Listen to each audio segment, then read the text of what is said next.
ওখানকার ডাক্তার যে এখন আমার ৬০,০০০ টাকা পরীক্ষা দেয়, কিন্তু অত টাকা তো আমার কাছে নাই। তার ভিতরে মহামারী করোনার কারণে আমরা লাস্ট মানে ফিনিশিং। শুধু পরীক্ষার জন্য কি 60,000 টাকা? যে শুধু পরীক্ষার জন্য ইন্ডিয়ান টাকা ৬০,০০০ চাইছে, আমরা ওইটার জন্য টাকাও কাছে ছিল না, করোনার জন্য আমরা ঘুরে আইছি। আমি চাচ্ছি যে আপনার মাধ্যম দিয়ে যাতে সামাজিক যোগাযোগ মাধ্যম দিয়ে যাতে আমার ট্রিটমেন্টটা দ্রুত হয়, আমি যাতে আগেকার স্বাভাবিক জীবনে ফিরে আসতে পারি, এইটাই। আমার ডাক দাও 017 58 58 45 45 36 818। প্রিয় দর্শক, আমার পাশে একজন যুবক ছেলেকে আমরা দেখতে পাচ্ছি, কিন্তু আসলে যুবক, কিন্তু তিনি বর্তমান যে শারীরিক যে সমস্যাটা ভুগছে সেটা আসলে বলার মতন কথা নাই। তো বাদ বাকি কথাটা তার পরিচয় এবং তার কাছ থেকে জানবো তার কি সমস্যা এবং এই সমস্যাটা তিনি কতদিন ধরে সমস্যাটা তিনি অনুভব করছেন, সেটা তো তার মধ্যে শুনি আর কি। প্রথমে একটু তোমার নামটা বলো। আমার নাম মোহাম্মদ সবুজ। সবুজ। তোমার বাবার নাম কি?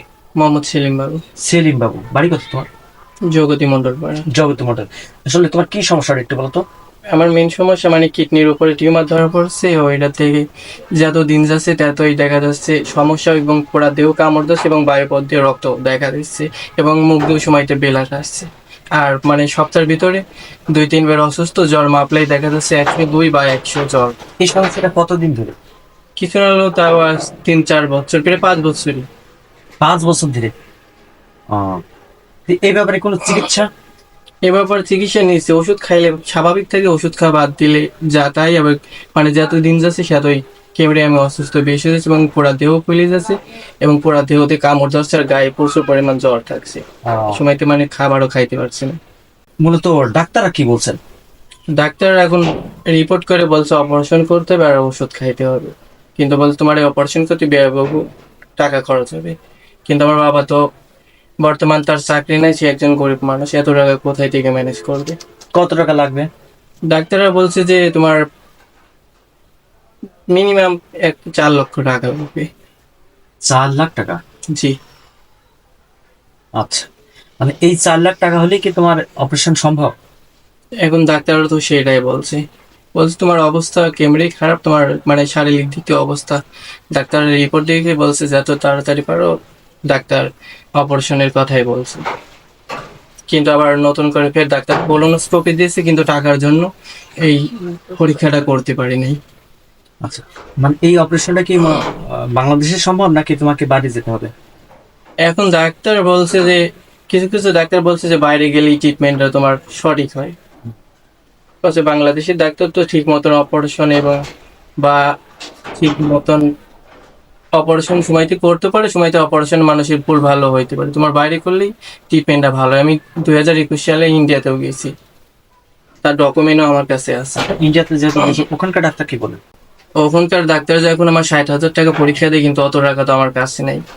তার ভিতরে মহামারী করোনার কারণে আমরা লাস্ট মানে ফিনিশিং। শুধু পরীক্ষার জন্য কি 60,000 টাকা? যে শুধু পরীক্ষার জন্য ইন্ডিয়ান টাকা 60,000 চাইছে, আমরা ওইটার জন্য টাকাও কাছে ছিল না, করোনার জন্য আমরা ঘুরে আইছি।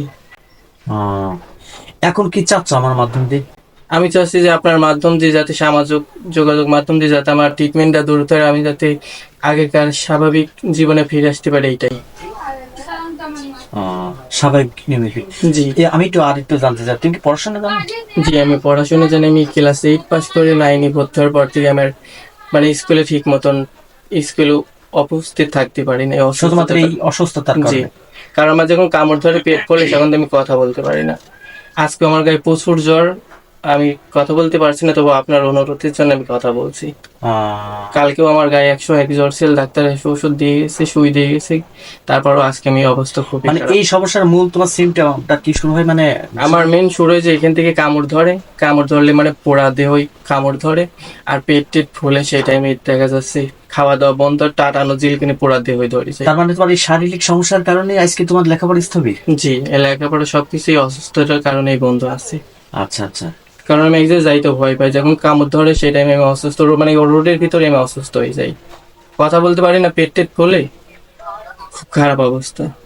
আপনি শুধু কথা বলতে তাও দেখেন হাত পা কি পরিমাণ ঘামছার জ্বরে, আমি সেরকম কথা বলতেই পারছি না। আচ্ছা আচ্ছা আচ্ছা। তাহলে তোমার নামটা কি বললে? মোহাম্মদ সবুজ। সবুজ। আচ্ছা, তাহলে এখন মোট কথা তুমি এখন আমার মাধ্যমে এখন সহযোগিতা চাচ্ছ। জি, আমি চাচ্ছি যে আপনার মাধ্যমে যাতে আমি কিছু সহযোগিতা পাই। আচ্ছা, এই ব্যাপারে ইতিপূর্বে তোমার যেহেতু আমার মাধ্যমে তুমি সহযোগিতা চাচ্ছ, কেউ কি তোমাকে সহযোগিতার হাত বাড়িয়ে দিয়েছে, না কাউকে কোনো আবেদন এ পর্যন্ত করেছো? সহযোগিতার হাত বলতে আমরা ডিসি সাহেবের কাছে, একটা রেজার কাছে আবেদন করছি। উনি কাগজটা পাঠাইছিল প্রধানমন্ত্রী মুখ্য সচিবের কাছে, ওখান থেকে একটি দল চিঠি আছে, তারপরে আর কোনো খোঁজ খবর এখন পর্যন্ত আমরা পাই নাই। সে বলছে যে আসলে আমরা ফোন দেব, কিন্তু এখন পর্যন্ত দিনে। কিন্তু আমি তো দিন দিন শারীরিকভাবে কেমনি অসুস্থ হয়ে পড়ছি, আমি ডাক্তার না দেখালে মানে থাকতে পারছি না। মানে 1-2 সপ্তাহ পর পরে আমার শরীর নোয়াই লাগছে। আর ডাক্তার বলছে, গতকালকেও ডাক্তার বলছে তোমার যে ভিতরে ইনফেকশন ধরে গেছে, যত তাড়াতাড়ি পারো তোমার অপারেশন করতে হবে। আচ্ছা, তার মানে তুমি ক্লাস 9 পর্যন্ত ওঠার পর আর পড়াশোনা তোমার না, না। প্রিয় দর্শক, মেধাবী ছাত্র সবুজ হোসেন তিনি কিন্তু মূলত দরিদ্র পীড়িত একজন ঘরের সন্তান, কিন্তু আজকে তার শারীরিক যে সমস্যাটা, সেই সমস্যার কারণে তার আজকের যে পড়ালেখা থেকে শুরু করে তার সমস্ত কিন্তু তিনি ক্রিয়াকর্ম কিন্তু এখন কিন্তু বন্ধ অবস্থায় আছে, যার প্রেক্ষিতে কিন্তু তিনি আজকে আমার মাধ্যমে কিন্তু দেশ এবং প্রবাসে যারা আছে তাদের মাধ্যমে একটু সহযোগিতারা প্রত্যাশা করছেন। পাশাপাশি তিনি কিন্তু একটা কথা বলছেন যে এই যে বর্তমান যে তোমার বাড়ি তো কুষ্টিয়াতে, জি, তো কুষ্টিয়ার যে সুযোগ্য জেলা প্রশাসক মহোদয় আছেন তার কাছেও কিন্তু তিনি বিষয়টা আবেদন করেছেন, এবং আবেদনটা পরবর্তীতে আসলে সেটা কোন অবস্থায় আছে সেটা কিন্তু তিনি এখন পর্যন্ত জানেন না, যার প্রেক্ষিতে কিন্তু সেটা কথাগুলো আমি এই বিষয়টা কিন্তু তার বাবার কাছ থেকে কথাটা শুনবো, যে আসলে তার ছেলের যে আবেদনটা, সেই আবেদনটা কোন প্রফেশনে সেটা তার কাছ থেকে শুনবো। তো যাই হোক, যেটা বলছিলাম কি যে এই ভিডিওটা বিশেষ করে সরকারি যে সমস্ত দায়িত্বশীল ব্যক্তি যারা আছে তাদের কাছে আমার একটু জোর এবং করজোর একটু আবেদন থাকবে, যে বিশেষ করে এই সবুজের কথা বিবেচনা করে চিন্তা করে, কারণ সবুজ কিন্তু অত্যন্ত একজন টকবকে যুবক, কিন্তু তার এই বয়সে যে এই সমস্যাটা, সেই সমস্যাটা কিন্তু আসলে মোকাবেলা করা বিশেষ করে তার জন্য এবং তার পরিবারের জন্য খুবই একটি কষ্টসাধ্য ব্যাপার। বিশেষ করে অর্থ জীবনে যদি না থাকে, সেই অর্থ কিন্তু তখন কিন্তু অনেক কিছু কাজকর্ম থেকে বিরত রাখে। সেই ক্ষেত্রে সরকারি যে সমস্ত দায়িত্বশীল ব্যক্তি আছে তাদের প্রতি আমার একটু আবেদন থাকবে যে সবুজের কথা চিন্তা করে অবশ্যই একটু তার সহযোগিতার হাতটা একটু বাড়িয়ে দেবেন। পাশাপাশি যে সমস্ত প্রবাসী যে সমস্ত এবং দেশে এবং যে সমস্ত ধনাঢ্য এবং যারা দানশীল ব্যক্তি আছে তাদের কাছে আমার একটু আবেদন থাকবে, অবশ্যই এই সবুজের এই কথাগুলো শোনার পর অবশ্যই একটু হাতটা বাড়িয়ে দেবেন। তো সবুজ, আমি একটু জানতে চাচ্ছি, যেহেতু তুমি একটু সহযোগিতার কথা বললে, যে সহযোগিতা যদি মানুষ করতে যদি চায় তা কিভাবে করবে? তোমার কোনো কন্ট্যাক্ট নাম্বার কি আছে, মানে বিকাশ নাম্বার? জি আছে, নগদ আছে, বিকাশও আছে। আচ্ছা, নাম্বারটা বলো। আমারটা তো 01758 আচ্ছা, এটা কি তোমার বিকাশ নাম্বার? জি, বিকাশ নগদ দুইটাই। এটা বিকাশ এবং নগদ দুইটাই। জি, প্রিয় দর্শক, আমি স্ক্রিনে তারপরও নাম্বারটা আপনাদের দিয়ে রাখবো, যে নাম্বারটা সবুজ বললো, এই নাম্বারে আপনারা অবশ্যই একটু তাকে সহযোগিতার হাতটা বাড়িয়ে দেবেন। আর এই প্রত্যাশা রেখেই আজকের কথা শেষ করছি। ধন্যবাদ সবাইকে।